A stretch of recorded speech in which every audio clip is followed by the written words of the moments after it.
Hola, ¿qué tal, Ray? ¿Cómo estás? Hola, mucho gusto. ¿Qué tal? ¿Qué tal? ¿Qué tal? Pues bueno, queríamos preguntarte, queríamos charlar contigo más o menos acerca de la pandemia. Sí. Estamos en medio de una segunda ola fatal y creo que ya casi un año no se han visto mejoras en la gestión del gobierno. ¿Qué crees tú que le faltó al gobierno de Vizcarra o qué crees tú que hizo mal el Ministerio de Salud del gobierno de Vizcarra? ¿Qué crees que ahora le falta al Ministerio de Salud en manos de Macet? ¿Qué crees que falta a la acción gubernamental? Porque nuestros datos realmente son fatales. Estamos entre los peores de Latinoamérica y quizá uno de los peores del mundo. ¿A qué se debe? Bien. Primero, gracias por la invitación. Eh, Hablamos un poquito acerca si no ha mejorado absolutamente nada, tampoco pienso que eso es enteramente correcto. O sea, si han habido mejoras desde el año pasado. ¿Es suficiente? Yo pienso que no. ¿No?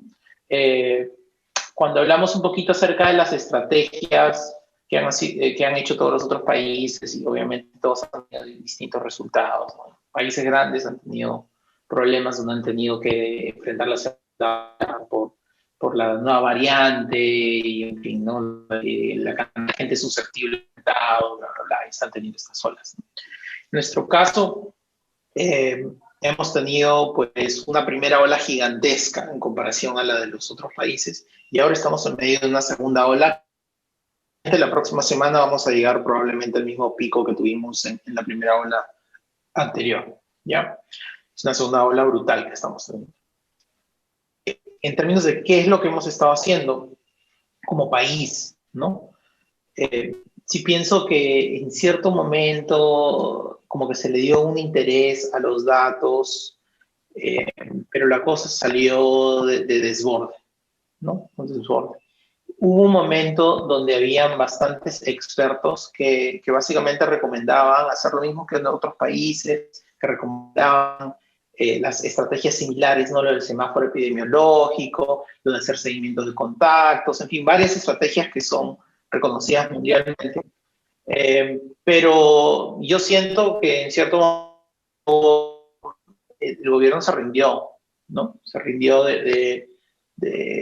abrumado de la cantidad de números y los datos en verdad pasaron a segundo plano en cierta manera y lamentablemente una pandemia necesita una respuesta multisectorial. Entonces no puede ser una respuesta de solo médicos, no puede ser una respuesta de solo epidemiólogos, no puede ser una respuesta de solo científicos en datos, no puede, si no tienes que tener, o economistas, necesitas tener un grupo que mire todo, ¿no? Y que pueda hacer decisiones en equipo. Lamentablemente, las estructuras de nuestro gobierno, en el Ministerio de Salud, los médicos son los reyes, el CDC tiene, los epidemiólogos son los reyes, ¿no? Son gremios, argollas, en fin. Y existen unas jerarquías que no pasan en otros países. Y pues se volvió un tema político, ¿no? Simplemente nos pasó a muchos de los expertos en sus propias áreas. Los médicos no manejan datos correctamente, ¿no? Los médicos necesariamente no manejan conceptos epidemiológicos correctamente.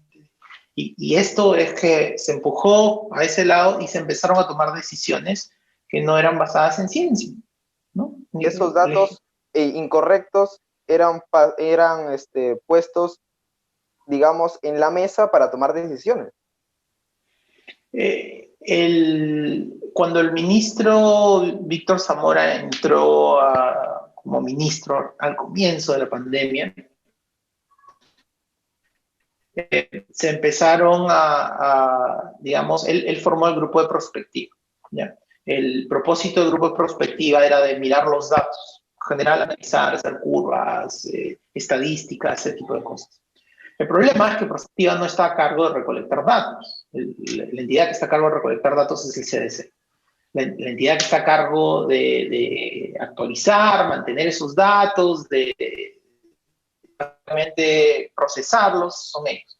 Hubo un tema de competencia, porque si te pones a pensar un poco, el grupo de Prospectiva tenía epidemiólogos y estaban haciendo cálculos de proyecciones y valores de R y otras cosas así, que competían directamente con lo del CS. Se volvió un tema político. Y en ese caso, cuando ya transformas una pandemia en un tema político, ya empiezan a entrar tonterías y overhead y cosas que no deberían de estar así, ¿no? Entonces, en ese caso, durante esas peleas internas que han tenido, qué sé yo, bueno, al final el resultado era, mira, vamos a hacer nuestra bolsita COVID, y la bolsita COVID tiene tu paracetamol, tiene tu ivermectina, ¿no? Entonces, es una política pública, ¿no? Basada, bueno, el médico te está diciendo, sí, la ivermectina funciona, el resto de personas te está diciendo, no necesariamente funciona, y no tienes un sustento global, estudios y nada de eso, sino simplemente Perú se transforma en el país de la ivermectina, ¿no?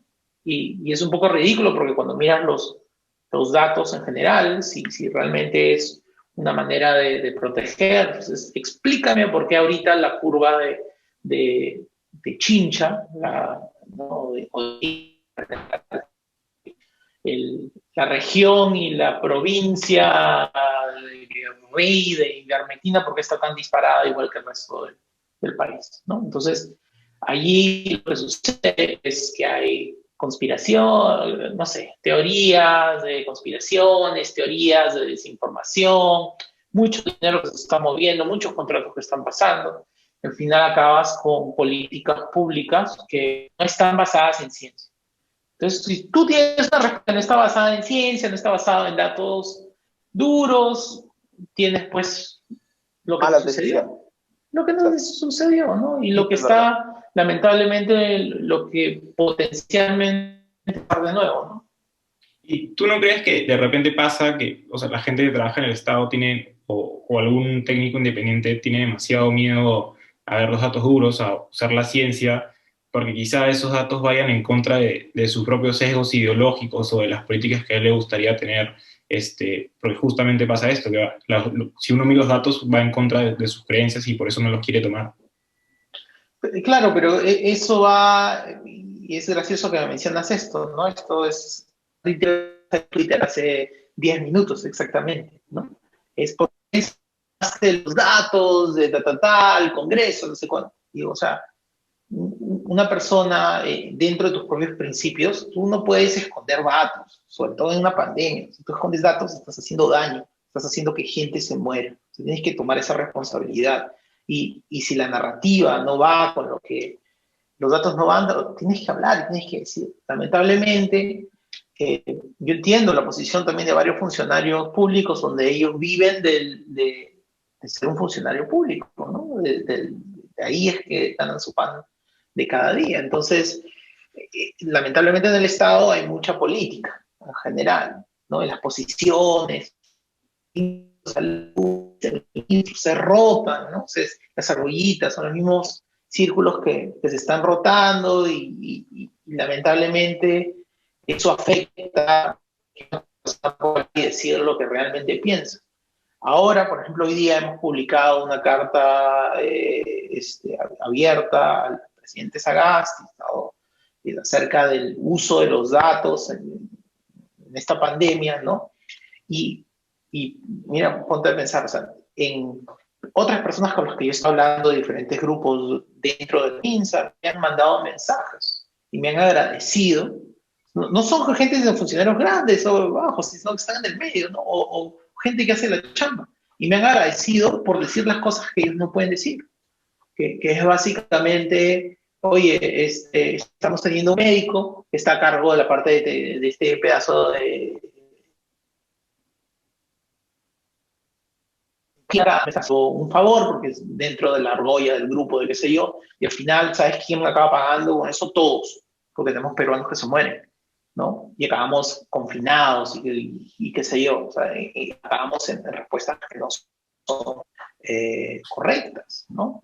Eso todos lo sabemos, pero no necesariamente todos lo decimos. O sea, sabemos que nuestro país está lleno de corrupción. O sea, esto no es sorpresa, nadie está descubriendo eso. Sabemos que en nuestro país está lleno de argollas, sabemos que nuestro país son los circulitos, las mismas, los círculos políticos que se rotan las posiciones. O sea, todo eso lo sabemos, no es secreto, pero, pero a veces es raro es que no lo decimos abiertamente como en los noticieros por miedo a las repercusiones, ¿no? Y sobre todo para un funcionario público ese riesgo es mucho más grande, ¿no?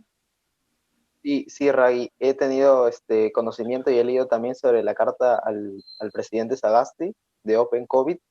Hay un problema, al igual de, tú has remarcado muy bien que esta pandemia ha sido, digamos, de alguna manera monopolizado por los médicos y no ha sido tomado también por los economistas u otra rama del saber. Ha tenido también, en cuanto a los datos, ya precisando los datos, una centralización de los datos. Es decir, hemos tomado como único centro, digamos, al CDC limeño que da los datos, dicta los datos, y no hemos descentralizado los datos, no hemos tomado datos específicamente locales, porque, bueno, ni siquiera hemos rastreado contactos ni masificado pruebas, pero bueno, es otro problema. Y digamos que hay una ausencia clarísima, no solo de falta de reconocimiento, sino hay una ausencia clarísima de voluntad de hacer las cosas. ¿Tú crees que hubo falta de voluntad del MINSA para decir, ok, lo hemos hecho fatal en la primera ola?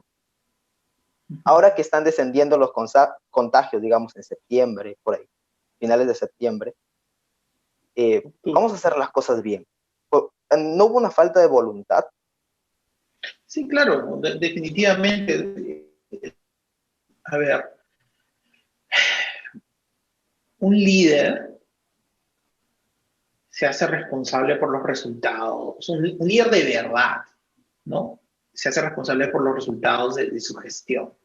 Cuando las cosas salen bien, dice, oye, felicita a los subordinados que lo han ayudado, que tengan éxito.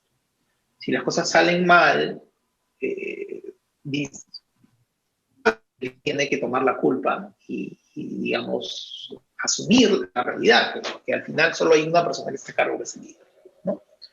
Eso pasa en cualquier organización privada o en un lugar, en una organización pública en el extranjero. Lamentablemente en el Perú no se ve eso, ¿no? Se blindan.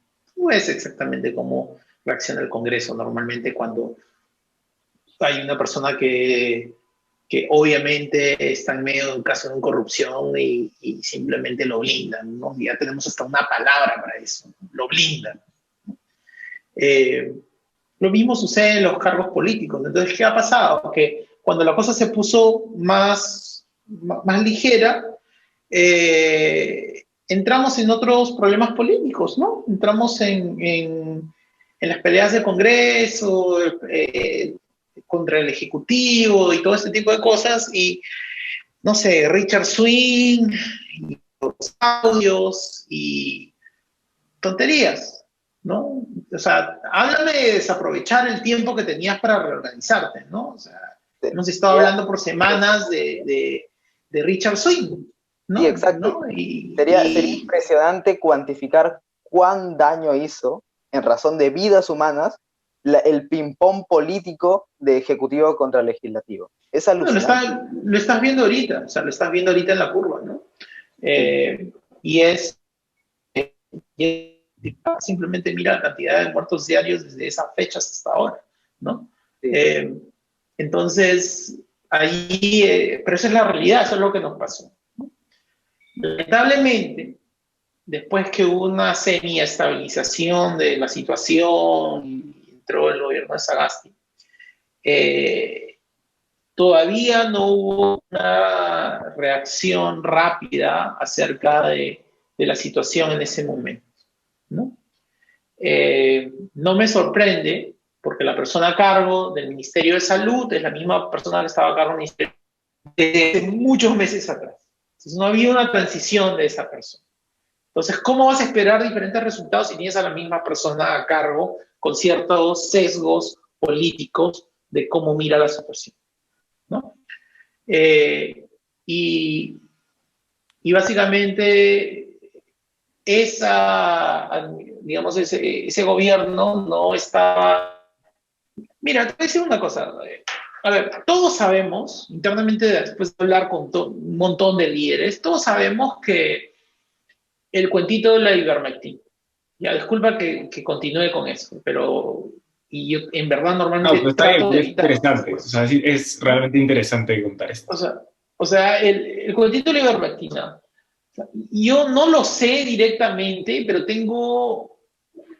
yo estoy seguro que hay varios líderes que hemos estado teniendo que todos estaban tomando ivermectina, todos, ¿ya? Gabinetes, qué sé yo. O sea, yo no lo estoy seguro, pero por comentarios de cómo se dicen cosas, no lo sé. Vizcarra salió promocionando la ivermectina.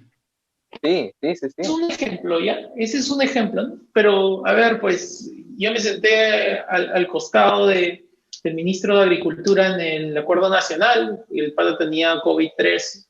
Estuve sentado al costado de él por 3 horas.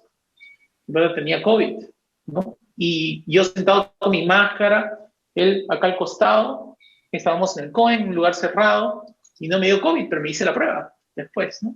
Pero qué cosa, entonces yo, ¿qué había comido ese día en la mañana? Porque salí corriendo, chisitos, ¿no? Entonces, ¿qué te voy a decir? Que porque comí chisitos, los chisitos protegen del COVID. Obviamente, no estuve sentado con una persona con COVID por 3 horas en un lugar cerrado, los chisitos me protegen del COVID, ¿no? Entonces, esa lógica es anticiencia, esa lógica no va a dar los datos en general, y vas a tener que, o sea, tú miras el documento de lo que te sugiere el MINSA, de que hagas en primera línea, que le mandan a todos los médicos en todo el país, ¿no? En la página 33, 32, 31, está pues la cantidad de ivermectina que tienes que poner, sin el sustento, ¿no? Sin el sustento científico. Para mí es un síntoma, de de cómo se toman bases científicas, ¿no? Si eso lo estás tomando para política pública, entonces los otros argumentos de seguimiento de contactos, de bla, bla, bla, no te va a interesar, porque simplemente no te interesa la ciencia, no te interesa ese tipo de cosas. Entonces, no me sorprende, ¿entiendes? Y además, ese tipo de cosas no me sorprende. Sí, y además, Ray, que lo has dicho muy bien acerca de la ivermectina y muy bien también acerca de que hemos estado en manos literalmente de alguien que puso en la bolsita de medicamentos la ivermectina, que literalmente es una falacia post hoc, ergo hoc o propter hoc, o sea, es literalmente eso. Pero más allá de eso, la ivermectina es en sí una acción colectiva, puesto que si tú dices la ivermectina me va a proteger, pues tomo ivermectina y más o menos como que no salgo con mi mascarilla o me bajo la mascarilla, porque yo creo que claro, como lo han puesto en la bolsita de medicamentos sugerentes, pues me protege. Y además, hablando de acción colectiva y hablando también de medicamentos, hay muchas personas que se están automedicando con antibióticos como la acitromicina. Y automedicarse sin una prescripción médica con antibióticos tan fuertes como la acitromicina también genera una acción colectiva que es dotar a las bacterias de mayor resistencia a los antibióticos, lo que en un largo plazo podría ser fatal. Sí, y lo más probable es que si tienes esos sesgos o errores tremendos en un sector de políticas públicas, lo más probable es que en los demás sectores también cometas errores gravísimos. Y creo que esto también está relacionado a lo primero que decías, Ray, de tener un análisis multisectorial. Entonces, o sea, eso nos faltó, pero ya, o sea, creo que sería bueno dejar un poco este pesimismo con todo lo que se nos viene y tratar de mirar, no sé, pues con más optimismo al futuro y qué se puede hacer en términos de ciencia y tecnología para mejorar. Claro. Claro, Sagasti en general es un hombre de ciencia, ¿no? O sea, es conocido por ser un hombre de ciencia. Yo pienso allí que no sé cuál es la situación política, no tengo idea, no hablo con ellos, no lo sé, ¿no? Pero pienso que lo que siempre los presidentes necesitan, sea Sagasti, sea Vizcarra, sea quien sea, eh, necesitan un asesor científico, no tienen un asesor político en general para estrategias, necesitan un asesor científico, pero un asesor científico que no tenga sesgos, ¿no? Entonces, si tú agarras y dices, mi asesor científico va a ser esta persona de prospectiva o esta persona de este otro ministerio, ya tienes un sesgo. ¿Por qué? Porque tu trabajo está relacionado y lo que hagas va a estar relacionado directo con tus ingresos, con tu sustento de lo que tienes, ¿no? Mi dinero viene de ministerio tal. Entonces, si yo molesto a alguien en el ministerio tal, voy a dejar de ganar dinero, ¿no? Eso que dices es importante, creo yo. Regresando al caso de Prospectiva, cuando recién se formó y estaba Víctor Zamora, o sea, muchos de las personas que conformaban Prospectiva eran los amigos de Zamora del Frente Amplio. Claro. Y no voy a decir acá que, o sea, yo de por sí no creo las mismas políticas que tiene el Frente Amplio, pero eso ya te indica que tienes un sesgo de las decisiones que vas a tomar. Yo he tenido conversaciones con uno de los miembros de Prospectiva, ¿no? O que ex miembros de Prospectiva, qué sé yo, de ese grupo, cuando le preguntas, mira, te doy un ejemplo clarito. El usar tu carro, ¿no? Tuvimos mucho tiempo en la política, no podías usar tu carro. Y yo te digo, oye, o sea, ¿por qué no puedes usar tu carro? Tu carro es lo más seguro que tienes. Lo más seguro que tienes. ¿Por qué es lo más seguro que tienes? Porque estás en tu burbuja personal. Entonces, si tú te mueves del lado A o B en tu burbuja personal, vas a la tienda y regresas de la tienda, estás protegido, estás teniendo un distanciamiento social automático y súper grande porque estás cerrando tus ventanas, estás literalmente protegido de todo, ¿no? Entonces, ¿cómo me vas a obligar a que no use mi carro, que vaya y haga la cola y me aglomere o tome mi transporte público? Sí que podría estar conmigo totalmente válida, ¿no? ¿Por qué no puedo utilizar esto? Y la respuesta fue, no te puedo decir si es de perspectiva, ¿no? Pero de esta persona, la respuesta fue, no, es que utilizar el carro, no todos tienen carro. Y como no todos tienen carro, utilizar, digamos, dejar que la gente que tenga carro lo utilice es legitimizar las indiferencias económicas. O sea, dime si eso no es un sesgo. O sea, quieres que tenga la misma probabilidad de contagiarse que otra persona para crear igualdad. Y tu función en esa, no es crear, tu función en ese caso no es hacer remover el patriarcado, reestructuración económica. Tu función en esa posición es luchar contra la pandemia y reducir casos positivos. No es reestructurar las indiferencias económicas del país. Entonces, no hagas eso, pues. Estás siendo totalmente irresponsable. En ese caso, igualas hacia abajo y encima generas más posibilidad de contagio. No, de ahí ni siquiera, o sea, estás contagiando por gusto. Ese es un sesgo político. Entonces, si te pones a pensar en eso, también vienen las situaciones donde vienen las donaciones de nuevo, a ver, las pruebas rápidas moleculares de Edward Málaga. ¿Ya? Edward, yo lo conozco personalmente, es una persona con integridad, buena, han hecho un montón de estudios, sea cual sea sus pensamientos políticos, es una persona que tiene principios, ¿ya? En todos lados, izquierda, derecha, por todos lados hay gente con principios. Es una persona con muchos principios que admiro bastante. ¿Qué es lo que ha hecho? Ya, hago mis pruebas, me demoré tanto tiempo, voy a donar mis pruebas, no voy a ganar nada de dinero para que cualquier persona pueda hacer sus... en este caso estaría a cargo de lo que sea en el gobierno y ya te voy a ayudar, vamos a agarrar y vamos a a darte el dinero que necesitas, el dinero que fuese que necesitas para completar el estudio y te pongo a las personas y vamos a hacer la producción y bla, bla. Pero ¿qué viene? No, es que esta persona está fuera del gobierno y la producción va a estar hecha por el privado del otro lado. Yo no me quiero meter en el privado porque no, yo soy el Estado y el Estado y este es el privado. Y ni siquiera pienso que tú como privado deberías de existir. Y te metes en todo este rollo de tú eres el privado, para mí eres el Satanás, ¿no? Y no aceptas ayuda de ese lado, no quieres trabajar no aceptas donación de oxígeno, no aceptas producción local de pruebas rápidas y vas y compras pruebas rápidas serológicas en vez de utilizar las pruebas correctas. Es un problema. Eso es un problema tal que termina costando vidas humanas. Es algo impresionante. Es algo, en mi punto de vista, es algo criminal, ¿ya? Es algo criminal y es algo que está mal.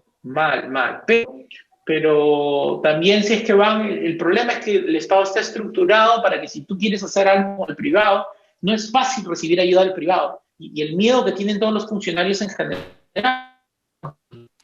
la Contraloría es el cuco, el monstruo que sale debajo de tu cama y te quiere hacer daño. Entonces, ¿qué haces?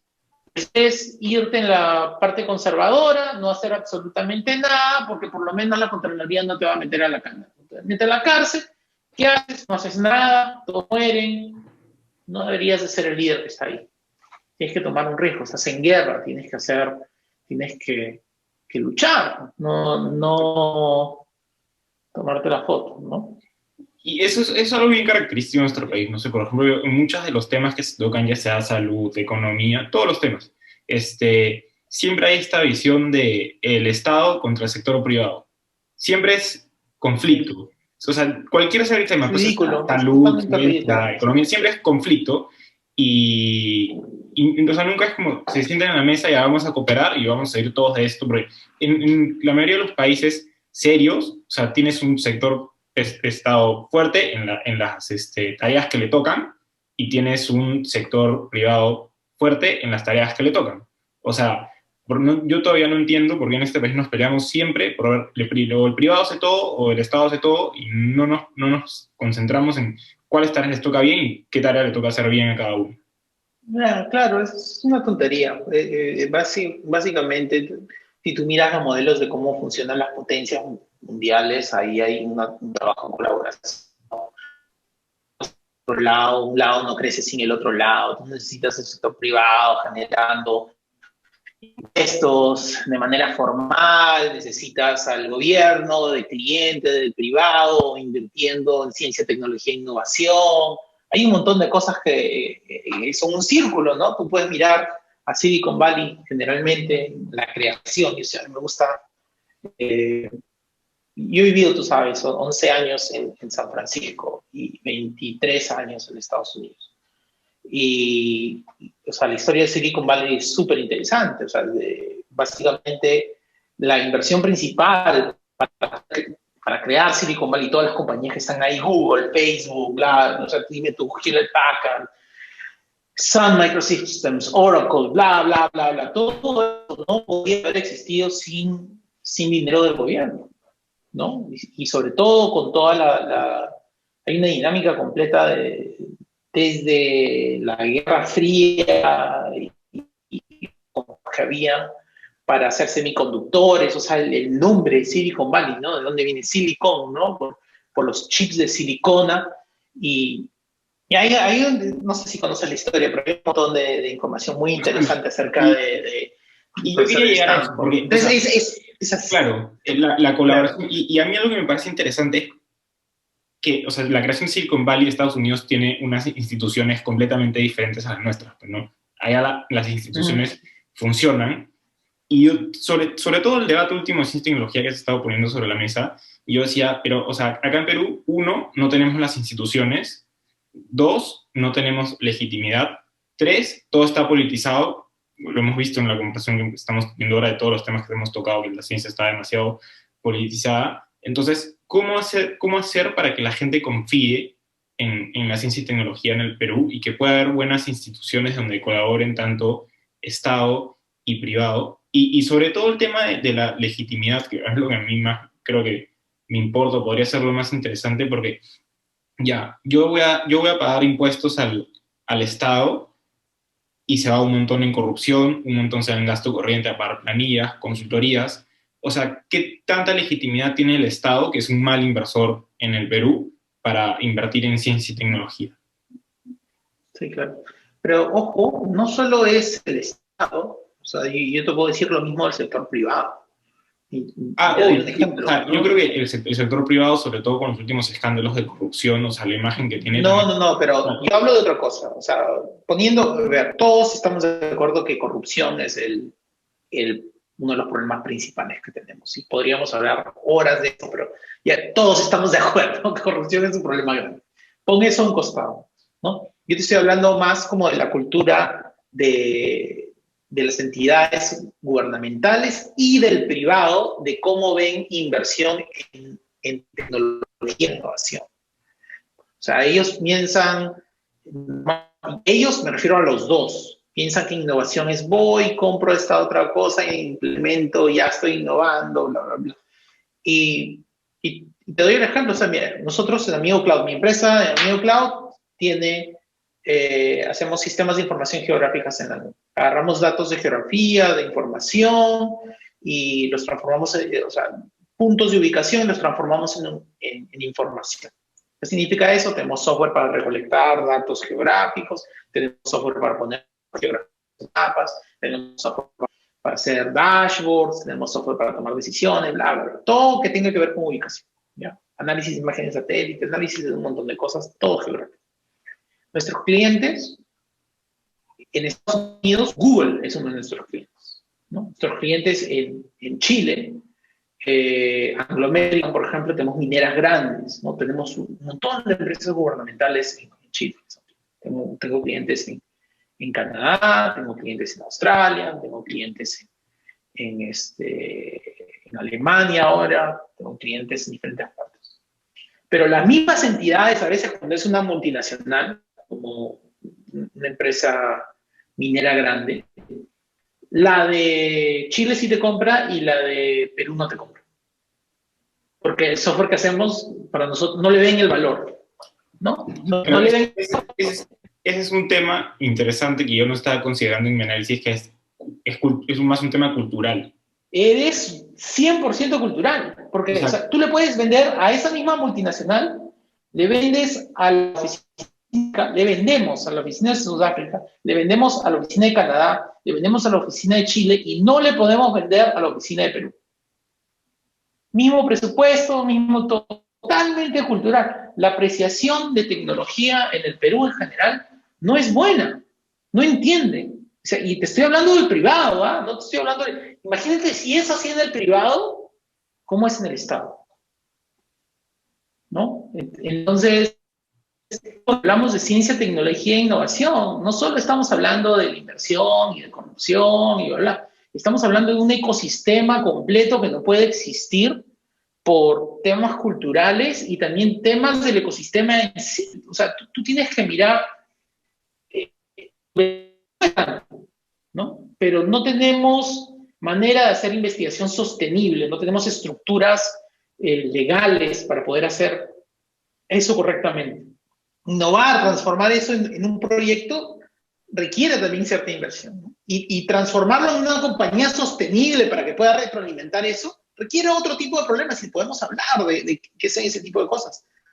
Pero no existe las normativas, no existe ese ecosistema y por eso hablar de mejorar ciencia, tecnología e innovación es hablar de qué es lo que tienes que hacer para mejorar ese ecosistema.